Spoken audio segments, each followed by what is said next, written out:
मैं सेल्फ सचिन शर्मा और ये सीरीज चल रही थी आपकी 10th क्लास एनसीईआरटी मैथ्स की, जिसमें मैंने कल आपको एक्सरसाइज 1.1 का क्वेश्चन नंबर 1 सॉल्व कराया था और आपने क्वेश्चन नंबर 2 और 3 सॉल्व कर लिया होगा। अब हम पढ़ते हैं अगले क्वेश्चन की ओर।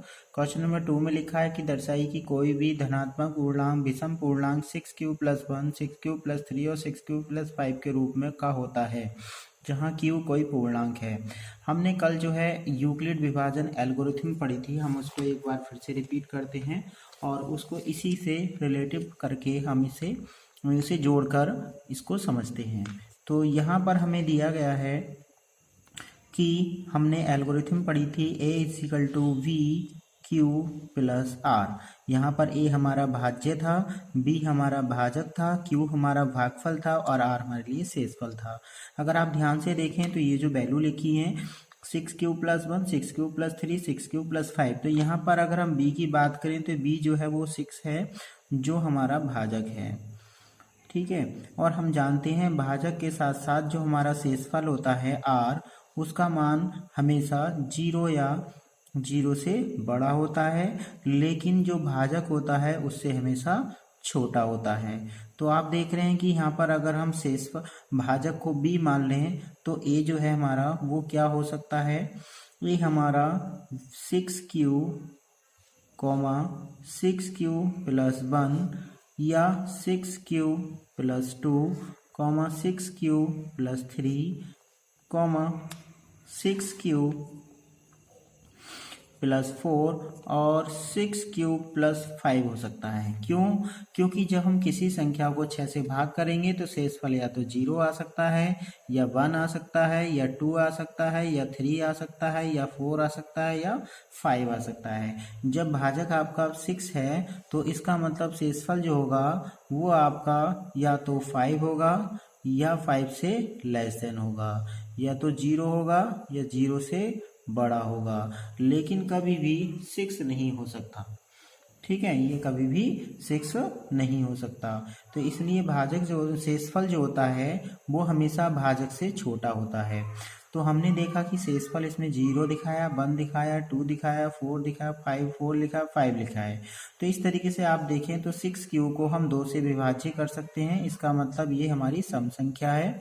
इसको हम 2 से भाज्य नहीं कर सकते, लेकिन इसको हम 2 से भाज्य कर सकते हैं, क्योंकि 6 और 2 यानी 6 और 2 दोनों ही 2 से विभाज्य हैं। इसका मतलब 6q + 2 जो है उसमें से हम 2 को अगर कॉमन ले लें तो कुछ इस तरीके से बन जाएगा, जिससे पता चल रहा है कि ये 2 का भाजक है, यानी 2 से विभाज्य है। इसी तरीके से 6q + 4 भी आपका 2 से विभाज्य होगा, क्योंकि यहाँ पर 6 और 4 लिखा है। इसलिए केवल 6q + 1, 6q + 3 और 6q + 5 ही हमारी विषम संख्या होगी, जो 2 से विभाज्य नहीं होगी। ठीक है, तो इस तरीके से हम एल्गोरिथम की सहायता से इसको समझ सकते हैं कि अगर हम q कोई भी हमेशा एक पूर्णांक होता है, भागफल को हम 0, 1, 2, 3, 4 कुछ भी ले सकते हैं, तब इस कंडीशन में, इस स्थिति में 6q + 1, 6q + 3, 6q + 5 जो है वो हमारा एक विषम पूर्णांक ही आएगा। चलिए आगे बढ़ते हैं। क्वेश्चन नंबर 3 की बात करते हैं। इसमें लिखा है किसी परेड में 616 सदस्य वाली एक सेना की टुकड़ी को 32 सदस्यों वाली एक आर्मी की बैट के पीछे मार्च करना है। दोनों समूह को समान संख्या वाले स्तंभों में मार्च करना है। उन स्तंभों की अधिकतम संख्या क्या है जिसमें वो मार्च कर सकते हैं। तो इसमें आपको क्या करना है, इसमें आपको एचसीएफ निकालना है, और एचसीएफ निकालने के लिए यूक्लिड विभाजन मेथड का प्रयोग करेंगे, जो कि मैंने आपको क्वेश्चन नंबर 1 में समझाया था।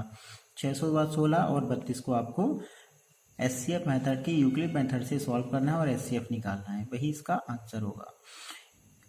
यूक्लिड विभाजन प्रमेय का प्रयोग करके दर्शाइए कि किसी धनात्मक पूर्णांकों का वर्ग किसी पूर्णांक m के लिए 3m + 1 3m + 1 के रूप में होता है।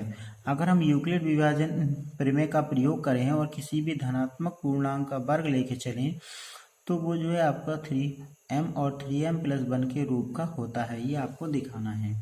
तो क्वेश्चन नंबर 4 को हल करने के लिए हम यहाँ पर एक नंबर ले लेते हैं, जैसे कि 3।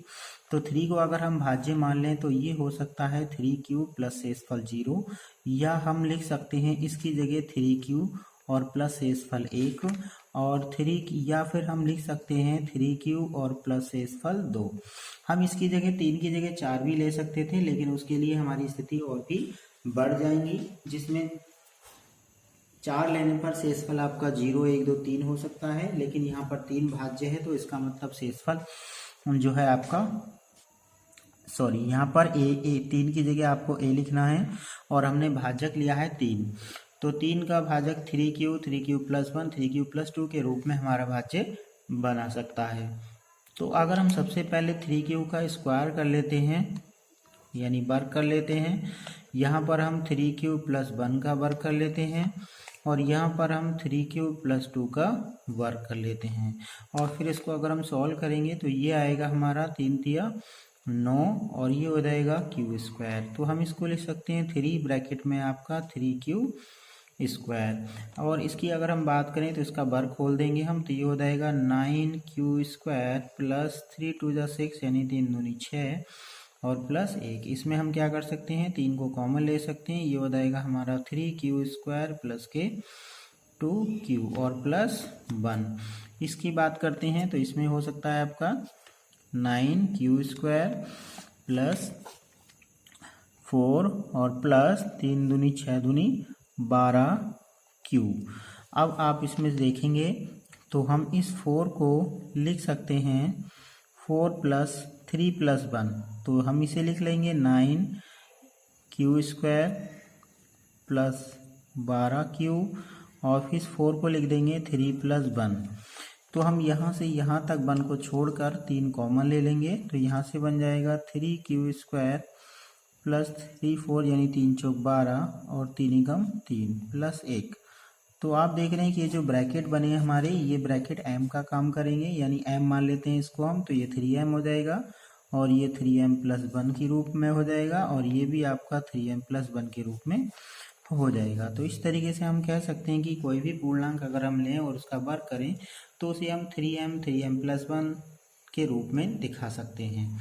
इस क्वेश्चन में आपको केवल यही करना था। चलिए अगले क्वेश्चन पे बढ़ते हैं। क्वेश्चन नंबर 5 में लिखा है यूक्लिड विभाजन प्रेमिका का प्रयोग करके दर्शाई कि किसी भी धनात्मक पूर्णांक का घन 9m प्लस 1 और 9m प्लस 8 के रूप का हो सकता है।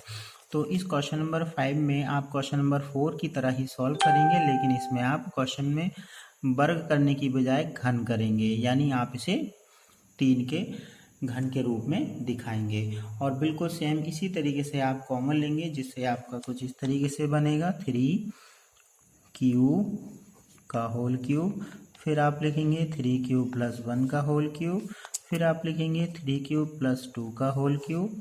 जब आप इसको सॉल्व करेंगे तो जिस तरीके से मैंने 3 कॉमन लिया था उसी तरीके से आप 9 कॉमन लेंगे, तो हमारे पास जो आपका नंबर बचेगा ब्रैकेट में उसको हम m मान लेंगे और इसमें आपका डायरेक्टली आपको दिखाई दे रहा है 27 यानी 27 और q की पावर 3। इसी तरीके से इसका q खोलेंगे तो ये भी आपका यहाँ से 9 कॉमन आ जाएगा कुछ इस तरीके से और प्लस में बचेगा आपका 1, और अगर हम इसमें भी अगर ब्रैकेट खोलें तो 9 कॉमन आने के बाद यहाँ आपका ब्रैकेट बचेगा और प्लस में बचेगा आपका 8, और ये जो ब्रैकेट में जो भी वैल्यू आपकी बचेगी उसको हम लिख देंगे m। तो ये हो जाएगा आपका 9m प्लस 1 और 9m प्लस 8। ठीक है, तो ये तीनों रूप आपके क्वेश्चन नंबर 4 की तरीके से ही आपको सॉल्व करने हैं।